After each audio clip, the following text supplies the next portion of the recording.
So hello everyone, this is from the Bharat prep. और आज हम स्टार्ट कर रहे हैं मॉलिक्यूलर स्पेक्ट्रा। मॉलिक्यूलर स्पेक्ट्रा में हमारे पास चार एस्पेक्ट आते हैं। अगर हम जेकेपीएससी की बात करें तो इस molecular spectra is equally important for your set exam, for your CSR net exam. तो बेसिकली इसमें आता क्या है, देखो सबसे पहले कॉन्सेप्ट होगा हमारे पास स्पेक्ट्रोस्कोपी का। ठीक है, एक कॉन्सेप्ट होगा स्पेक्ट्रोस्कोपी का, दिस इज टॉपिक नंबर 1। और इसमें मोस्टली डील किया गया है इलेक्ट्रोमैग्नेटिक वेव से। सेकेंड हमारे पास जो इसमें टॉपिक है वो है हमारे पास रोटेशनल स्पेक्ट्रोस्कोपी का। And you know that rotational spectroscopy deal करती है माइक्रोवेव से, जिसको माइक्रोवेव स्पेक्ट्रोस्कोपी भी कहते हैं। This is a second head. Third इसमें हम डील करेंगे यहाँ पे वाइब्रेशनल स्पेक्ट्रोस्कोपी से, और वाइब्रेशंस होती हैं आईआर में, तो इसको हम आईआर स्पेक्ट्रोस्कोपी कहते हैं। इसको हम माइक्रोवेव स्पेक्ट्रोस्कोपी भी कहते हैं, और इसको हम कहते हैं आईआर स्पेक्ट्रोस्कोपी भी कहते हैं, क्योंकि आईआर में डील करता है ये। नेक्स्ट फोर्थ हमारे पास बेटा है यहाँ पे इलेक्ट्रॉनिक स्पेक्ट्रोस्कोपी। इलेक्ट्रॉनिक स्पेक्ट्रोस्कोपी, अब इलेक्ट्रॉनिक स्पेक्ट्रोस्कोपी डील करती है हमारे पास मोस्ट ऑफ टाइम यूवी में, और साथ में विजिबल में डील करती है। अभी चार एस्पेक्ट हमारे पास हैं, ये बनाते हैं मॉलिक्यूलर स्पेक्ट्रोस्कोपी। और फिजिकल केमिस्ट्री का सबसे बड़ा एस्पेक्ट है ये कि भाई ये जो स्पेक्ट्रोस्कोपी ये डील कर रहा है हमारे पास चार हिस्सों में। कमिंग टू द टॉपिक, आज हमारा जो टॉपिक है that is basically dealing with the purely topic number 1 spectroscopy और इलेक्ट्रोमैग्नेटिक वेव्स की बात करेंगे हम आज। सबसे पहले बात करते हैं बेटा स्पेक्ट्रोस्कोपी की। तो अगर मैं आपको सिंपल बोलूं कि भाई स्पेक्ट्रोस्कोपी है क्या, what is spectroscopy, what is spectroscopy. So spectroscopy is basically study of, इसको आप सिंपलीफाई लिख सकते हैं, किसका study, study of interaction, study of interaction between, एक तो बेटा इलेक्ट्रोमैग्नेटिक रेडिएशंस, दूसरा बेटा किसके साथ, मैटर के साथ। जब भी मैटर इंटरेक्ट करेगा इलेक्ट्रोमैग्नेटिक रेडिएशन के साथ तो एक स्पेक्ट्रम प्रोड्यूस होगा, एक तरह का पैटर्न प्रोड्यूस होगा, जिसको बोलेंगे, जिस स्टडी को बोलेंगे हम स्पेक्ट्रो, उसकी स्टडी करने को बोलते हैं स्पेक्ट्रोस्कोपी बोलेंगे। तो यहाँ पे बात आती है इलेक्ट्रोमैग्नेटिक रेडिएशंस की, इलेक्ट्रोमैग्नेटिक वेव्स की, इलेक्ट्रोमैग्नेटिक। अब बात करते हैं यहाँ पे इलेक्ट्रोमैग्नेटिक रेडिएशन की। ये क्या है, देखो इलेक्ट्रोमैग्नेटिक रेडिएशन सबसे पहले हमारे पास ड्यूअल करैक्टर बिहेव करते हैं। मैं इनकी कुछ प्रॉपर्टी बता रहा हूँ यहाँ पे। ड्यूअल करैक्टर बिहेव करते हैं। ड्यूअल करैक्टर मतलब एक तो ये लाइक का पार्टिकल हो सकते हैं, इनका पार्टिकल नेचर आता है, एक इनका आता है दे हैव वेव नेचर। तो होगी ड्यूअल हमारे पास। नंबर 2 पॉइंट अगर बात करें तो ये they consist of,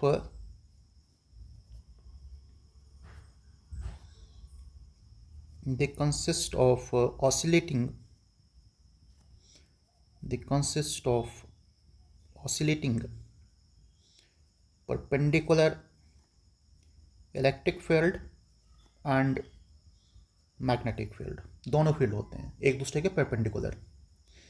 and also ये ऑसिलेट करती हैं perpendicular to the line of propagation. ठीक है, थर्ड पॉइंट करें बेटा हमारे पास यहाँ पे। अब जो सेकंड पॉइंट वो क्या कह रहा है, अगर मान लो ये हमारे पास एक आपका एक्सेस है, इस तरह से मान लो ये एक्सेस हमारे पास है, आपका कोऑर्डिनेट सिस्टम बना दिया मैंने यहाँ पे आपका।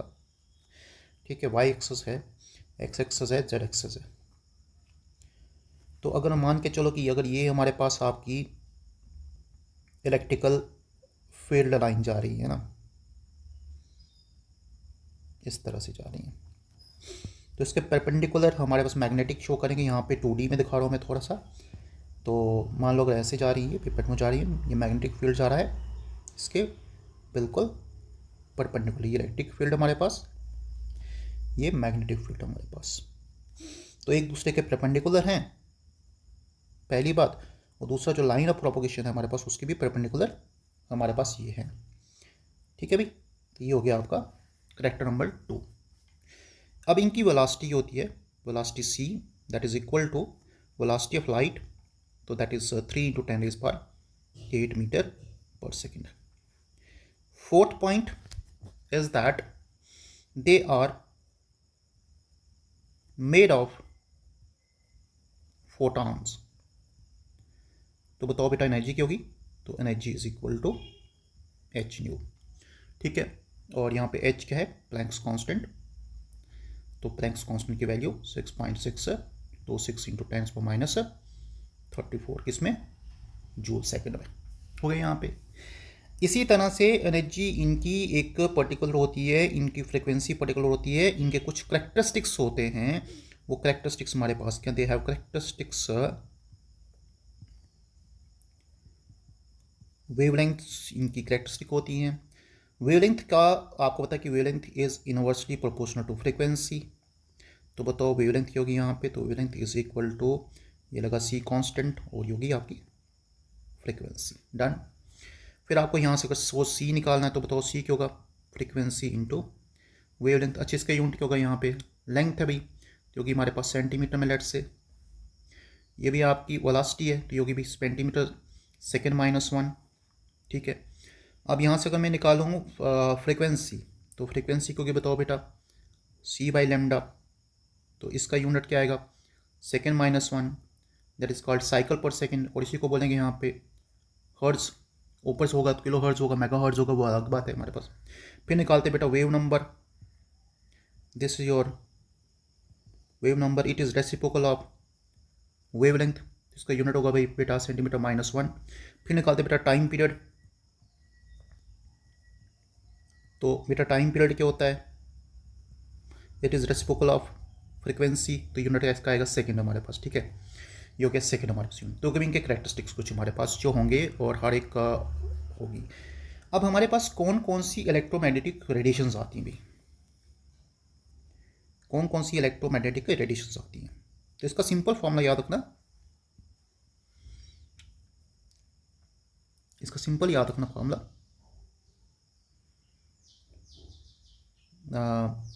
कार XUV IMR, ठीक है। अब ये फॉर्मूला क्या भी, देखो यहाँ पे अगर मैं आपको सिंपल बोलूँ कार XUVI क्या है यहाँ पे, या ये फॉर्मूला है क्या हमारे पास, देखो ठीक है। सबसे पहले यहाँ पे बता दूँ, आप जो C4 है ना, C4 है कॉस्मिक, ठीक है, कॉस्मिक, ठीक है। अब यहाँ पे X4 जो ना यहाँ पे बेटा वो है एक्सरे, U से आपका अल्ट्रावायलेट, और V से आपका विजिबल, I से आपका इंफ्रारेड, और M से आपका माइक्रोवेव, और R से आपका रेडियो वेव, ये होगी आपकी तो। अब बीच में बचती एक हमारे पास, याद रखना यहाँ पे ये जो लेटर्स बाकी यहाँ पे हैं, अभी ये तो मैच नहीं करे, बट याद रखना यहाँ पे एक और होती है गामा रेज, ठीक है, गामा रेज। सो ये सारी हमारे पास है। अब जो ये सीक्वेंस बताया कॉस्मिक पहले, उसके बाद gamma rays, X rays, UV, visible, IR और रेडियो वेव्स, इन सब में से कॉस्मिक वेव की जो वेवलेंथ है बेटा वो हमारे पास सबसे कम है, इसकी वेवलेंथ क्या है, मिनिमम है। और रेडियो वेव्स की वेवलेंथ क्या है, मैक्सिमम है। वैसे ही बात करें हम यहाँ पे, तो याद रखना कॉस्मिक रेज की जिसकी वेवलेंथ हमारे पास कम, उसकी फ्रीक्वेंसी होती है बेटा मैक्सिमम, और जिसकी वेवलेंथ मैक्सिमम उसकी फ्रीक्वेंसी होती है बेटा मिनिमम होती है। तो ये भाई आपको याद रखना यहाँ पे। तो दिस इज द टेक्निक। अब इसका एक हम यहाँ पे सिंपल सा एक प्रोजेक्ट कर रहे हैं यहाँ पे, एक का पूरा का पूरा कि जो भी रेज हमारे पास, देखो बेटा सबसे पहले हमने कॉस्मिक बता दी। कॉस्मिक का रेंज आपको उतना कंपलसरी नहीं, बट कहाँ से निकलती है भाई याद रखना, ये आउटर स्पेस से निकलती है हमारे पास, आउटर स्पेस। गामा रेज बेटा कोई भी रेडियोएक्टिव सब्सटेंस से निकलती है, गामा रेज निकलती है हमारे पास। एक्सरे बेटा अगर आप मेटल को बम्बार्ड करो कैथोड रेज से, कैथोड रेज होते हैं फास्ट मूविंग इलेक्ट्रॉन्स, तो आपके पास एक्सरे निकलती है बेटा। Ultraviolet rays UV rays को बोला जाता है। तो भी पहली तो ये बात आपको पता है कि सन रेज से निकलती है हमारे पास। दूसरा हाइड्रोजन या फिर ड्यूटेरियम डिस्चार्ज ट्यूब से निकलती है, यूवी। विजिबल रेंज की बात करें तो विजिबल रेंज हमारे पास आपकी आती है, विजिबल रेंज में पूरा विबग्यार आएगा, ठीक है, पूरे के पूरे कलर आएंगे, 7 कलर आएंगे।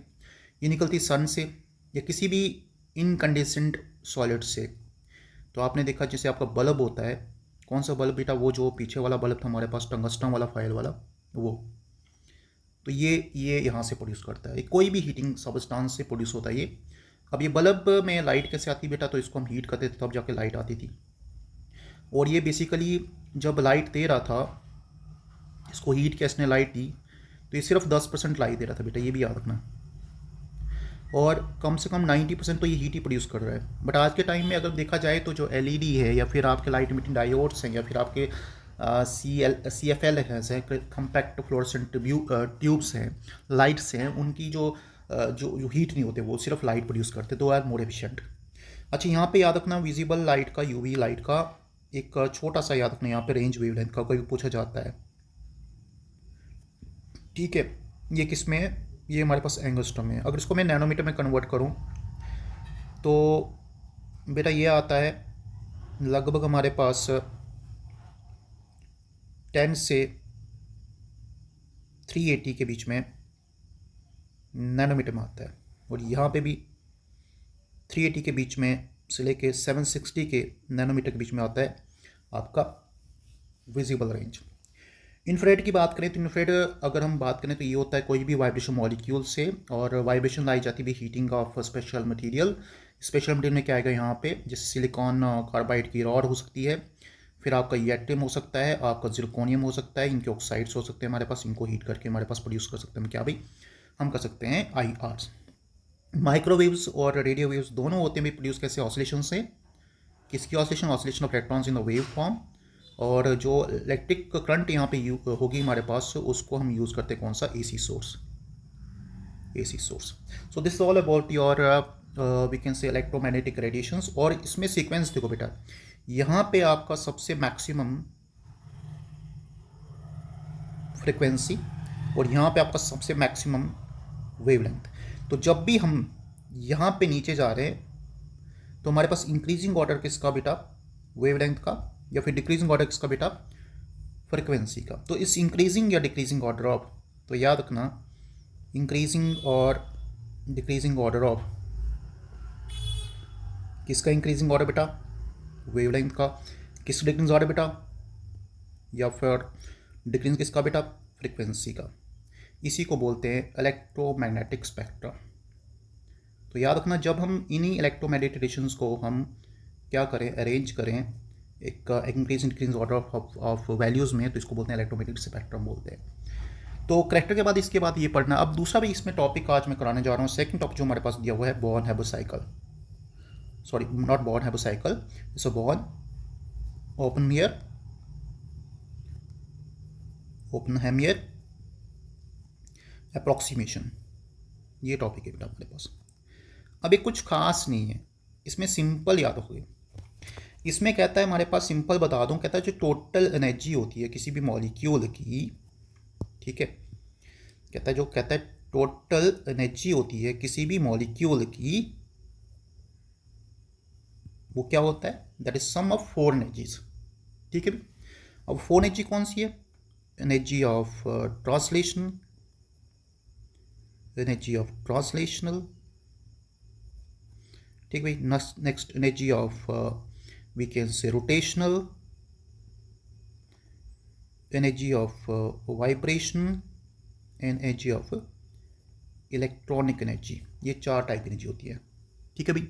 ये बनेंगे आपको बॉर्न हैबर साइकिल। तो इन सब का सम करके जो हमारे पास आपकी टोटल एनर्जी आएगी उसी को बोलेंगे बॉर्न हैबर साइकिल, ठीक है। इसमें आपको ये याद रखना है कि जो भाई हमारे पास एनर्जी ऑफ ट्रांसलेशनल है, this is very very small, this is a very very small. तो बताओ अभी टोटल एनर्जी क्या होगी। तो अगर टोटल एनर्जी हम निकालें, ठीक है, तो वो क्यों नहीं चाहिए बताओ, होनी चाहिए ई रोटेशनल प्लस ई वाइब्रेशनल प्लस ई इलेक्ट्रॉनिक। ठीक है भाई, तो बताओ ऑर्डर क्या होना चाहिए। सबसे ज़्यादा एनर्जी कौन सी भाई यहाँ पे, इलेक्ट्रॉनिक की, उसके बाद वाइब्रेशनल की, उसके बाद रोटेशनल की, और सबसे कम कौन सी यहाँ पे भी, वो है ट्रांसलेशनल की। ठीक है, ये भी आपको याद रखना है। एक कार्य कभी कभी ये भी पूछता है कि अगर एक्साइटर स्टेट की बात करें और हमारे पास अगर बात करें ग्राउंड स्टेट की, तो मैं सिंगल प्राइम से नोट करूंगा यहाँ पे किसको बेटा, यहाँ पे नोट करूंगा मैं एक्साइटर स्टेट को, और मैं डबल प्राइम से यहाँ पे नोट करूँगा किसको बेटा, यहाँ पे ग्राउंड स्टेट को। तो देखो उसमें क्या फ़र्क होगा। अब यहाँ पे देखो एनर्जी ऑफ द इलेक्ट्रॉन, ठीक है, in the exciter state minus energy of the electron in the ground state, ये ज़्यादा होगी इससे बेटा वाइब्रेशन से। तो वाइब्रेशन भी दिखाते हैं, दोनों दिखाते हैं, एक दिखाते हैं एक्साइटर स्टेट, एक दिखाते हैं ग्राउंड स्टेट। एक्साइटर स्टेट ने जी हमेशा ज़्यादा होगी भी यहाँ पे। इसी तरह रोटेशन में भी दिखाते हैं, ये रही बेटा एक्साइटर स्टेट, ये रही बेटा ग्राउंड स्टेट, और लास्ट में ट्रांजिशनल दिखाते हैं भी यहाँ पे। तो ट्रांजिशनल भी हमारे पास दिखाते हैं, तो ये होगी भी आपकी आपकी एक्साइटर स्टेट, होगी आपकी ग्राउंड स्टेट। ठीक है, तो ये है आपका बॉर्न ऑप्टिमल अप्रॉक्सीमेशन जो बताता है सम ऑफ एनर्जीज। तो यहाँ पे ऑर्डर याद रखना, और कभी कोई पूछे आपसे एक सिंपल और भी याद रखना कि भाई ये एक स्मॉल क्यों है। अगर मैं यहाँ पे डिफरेंस ले लूँ, अगर मैं डिफरेंस ले लूँ ट्रांजिशनल एनर्जीज का डिफरेंस ले लूँ, तो वो पता कितना था बेटा, वो था हमारे पास 10⁻⁻16, ठीक है, जूल पर मोल, जो सबसे कम है। इतना कम है कि बेटा ये कोई भी स्पेक्ट्रा नहीं शो करता, no spectra is obtained, it shows no spectra. At the same time ये कैसी फॉर्म ऑफ एनर्जी, तो याद रखना this is a continuous form energy. तो ये शो करता है क्या बेटा, continuous form of energy show करता है। बस ये दो चीज़ें याद रखना यहाँ पे कि भाई जो इसका डिफरेंस है दो ट्रांजिशन के बीच में वो इतना कम है, 10⁻⁻16 है, तो बहुत कम है बेटा। उसके बाद स्पेक्ट्रम यहाँ पे ऑब्टेन नहीं होता, इसलिए इसको इग्नोर किया जाता है। That's why the general formula is, ये रहा भी आपका जनरल फार्मूला, ये रहा आपका जनरल फॉर्म। ठीक है, ये इसको याद रखना है। दूसरा ये भी याद रखना कि इसमें हमेशा क्या होगा, सिंगल प्राइम की एनर्जी जो होगी वो ज़्यादा होगी इससे बेटा डबल प्राइम से, ये भी याद रखना। ठीक है, तो that's all for today, thank you so much for watching this video.